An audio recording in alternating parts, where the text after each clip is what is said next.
A química e a conservação dos dentes. A preocupação em cuidar dos dentes remonta às mais antigas civilizações, a exemplo dos gregos, romanos, árabes, maias e chineses. Entre as práticas usadas para a conservação dos dentes, os dentifrícios ocupam um papel importante. O primeiro creme dental surgiu no Egito há cerca de 4.000 anos. Era um material à base de pedra-pomes pulverizada e vinagre, que era esfregado nos dentes com pequenos ramos de arbustos.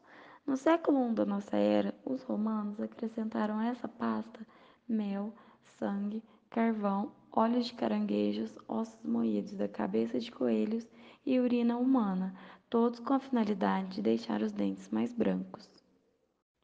O pH da boca e alimentação. Na nossa boca existem milhares de micro-organismos. Por causa de sua temperatura amena e constante de 36 graus Celsius, de sua umidade permanente e pelo fluxo de nutrientes e alimentos durante alguns períodos do dia, a boca pode ser considerada como um ambiente ideal para a proliferação de micro-organismos. Hoje sabe-se que as bactérias vão lentamente formando um biofilme que se deposita sobre a superfície do dente. Alimentando-se do açúcar contido nos alimentos ou formado pela ação da saliva sobre outras substâncias, as bactérias vão se multiplicando rapidamente, dando origem ao que se denomina placa bacteriana. O açúcar, ao ser metabolizado pelas bactérias, é transformado em ácidos orgânicos. Um deles é o ácido lático. Os outros ácidos, em quantidades pequenas, são o acético, o fórmico e o succínico. Deve ser observado que, mesmo em dietas pobres em açúcares, constata-se também a formação de placas bacterianas. O esmalte do dente é constituído de um material muito pouco solúvel em água e cujo principal componente é a hidroxiapatita. Em um processo chamado desmineralização, uma quantidade muito pequena de hidroxiapatita pode se dissolver. Esse processo é normal e ocorre naturalmente. O processo inverso, a mineralização, também é normal. A mineralização e a desmineralização podem acontecer com rapidez diferentes. Durante a formação do dente, dentro do osso, ocorre somente a mineralização. Quando o dente é exposto ao meio bucal, a desmineralização passa a ocorrer. Nos adultos, por sua vez, os dois processos podem ocorrer com a mesma rapidez, isto é, atingem um equilíbrio. Uma condição de equilíbrio acontece quando duas reações opostas entre si ocorrem com a mesma rapidez.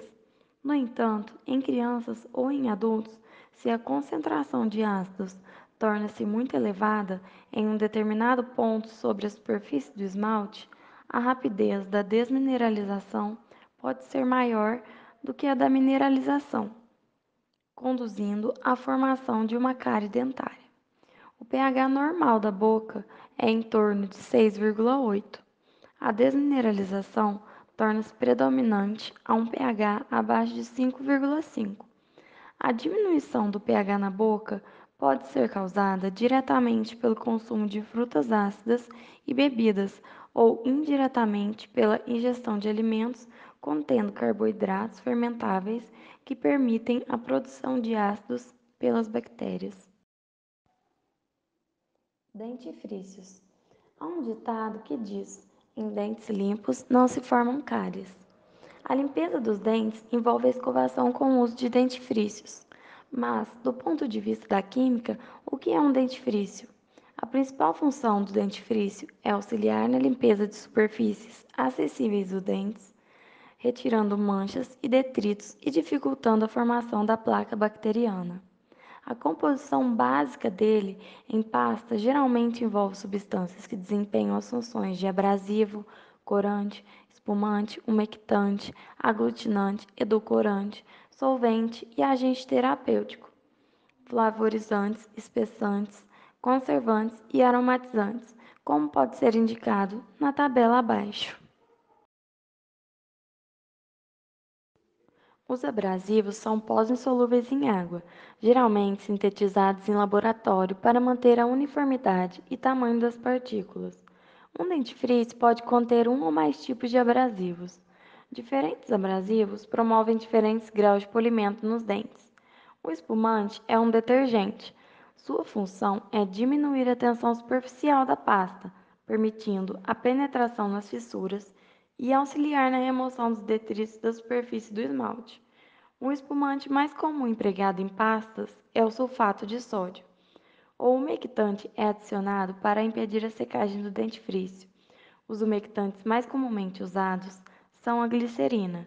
O aglutinante é incluído para impedir a separação dos componentes líquidos e sólidos. Um exemplo é a carboximetilcelulose. Os edulcorantes são substâncias que conferem ao dentifrício o sabor doce. Os edulcorantes mais comumente usados são o sorbitol e a sacarina. Os agentes terapêuticos têm funções específicas nos dentifrícios. Alguns são bactericidas, como o formol, e outros são antiácidos, como o bicarbonato de sódio. Alguns dentifrícios contêm ingredientes que auxiliam na remoção das manchas causadas nos dentes pelo cigarro. Algumas pessoas possuem dentes hipersensíveis. Nesses casos, os dentistas recomendam o uso de dentifrícios contendo nitrato de potássio ou citrato de sódio. O fato de que compostos contendo flúor têm efeitos sobre o esmalte dos dentes é conhecido desde 1874. Naquela ocasião, um médico na Alemanha observou mudanças nos dentes de cães quando compostos fluorados eram adicionados à alimentação. Em 1902, um farmacêutico holandês anunciou a venda de um composto fluorado para fortalecer os dentes. Em 1908, dentistas norte-americanos observaram a presença de manchas nos dentes de crianças da cidade de Colorado.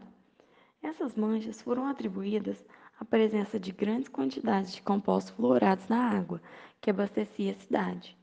O princípio ativo nesse processo é o íon fluoreto, F-.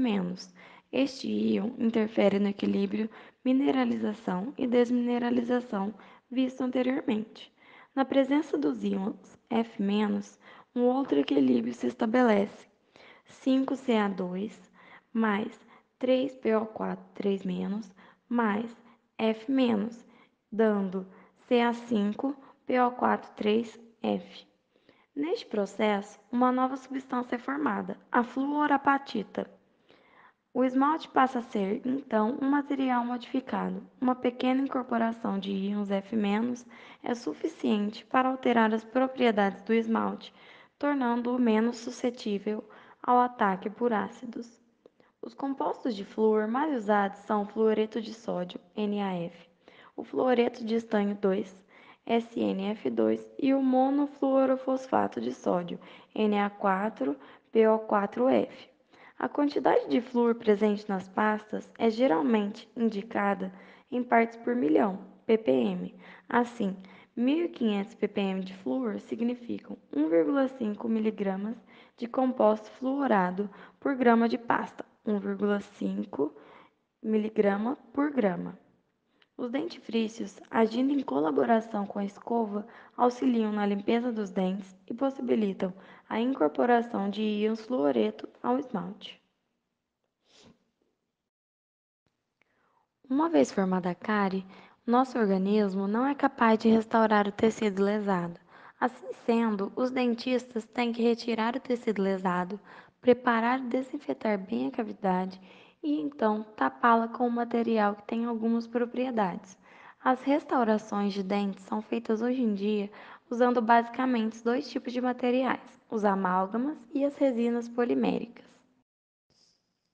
Define-se como amálgama toda combinação do mercúrio metálico com metais ou ligas metálicas. Os amálgamas possuem excelentes propriedades físicas e químicas. Quanto à cor, eles deixam muito a desejar, por essa ser muito diferente da cor natural dos dentes. Os químicos desenvolveram e colocaram à disposição dos dentistas dezenas de ligas.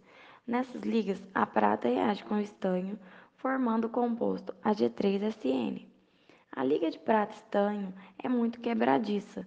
Essa propriedade é alterada adicionando-se quantidades variáveis dos metais cobre e zinco. Ao se misturar a liga prata-estanho com o mercúrio, no momento de tapar a cavidade, ocorre a seguinte reação. 8Ag3SN mais 37Hg, dando 12Ag2Hg3 mais SN8Hg. Assim, o amálgama é um material complexo contendo vários compostos metálicos. O amálgama propicia mais vantagens do que desvantagens, principalmente no que diz respeito ao preço e durabilidade. Isso faz do amálgama um material de amplo uso na odontologia. O segundo tipo de material usado nas restaurações é designado pelo nome de resinas poliméricas ou simplesmente polímeros. São compostos de cadeias muito longas, formados pela repetição de unidades moleculares pequenas, chamadas de monômeros. Um polímero muito utilizado em odontologia é o polimetacrilato de metila, obtido pela polimerização do metacrilato de metila ou de outros monômeros derivados do metacrilato. Essa reação de polimerização ocorre na presença de catalisadores. Há dois tipos de catalisadores usados: a luz ultravioleta e o peróxido de benzoíla. O monômero é um líquido viscoso e o polímero um sólido resistente. Para modificar as propriedades do polímero, são misturados ao monômero, antes da colocação do catalisador, os chamados agentes de carga. Estes são substâncias finamente pulverizadas que servem para melhorar a resistência física e química, a cor, evitar expansão durante polimerização e facilitar o acabamento final após ser colocado na cavidade do dente. Os agentes de carga mais comuns são o vidro, a sílica, entre outros polímeros. As resinas poliméricas têm muitas vantagens sobre o amálgama. A principal delas é a cor, que chega a ser idêntica à dos dentes, pois o dentista pode alterar essa propriedade pela adição de diferentes cargas. As principais desvantagens são o preço alto e sua menor durabilidade. Algumas curiosidades. A cárie dentária é a segunda doença mais comum, depois do resfriado. O esmalte dentário é a parte mais dura do corpo humano. Os dentes começam a se formar antes do nascimento. São produzidos 378,5 litros de saliva durante a vida. Isso ajuda a prevenir cáries e na limpeza dos dentes.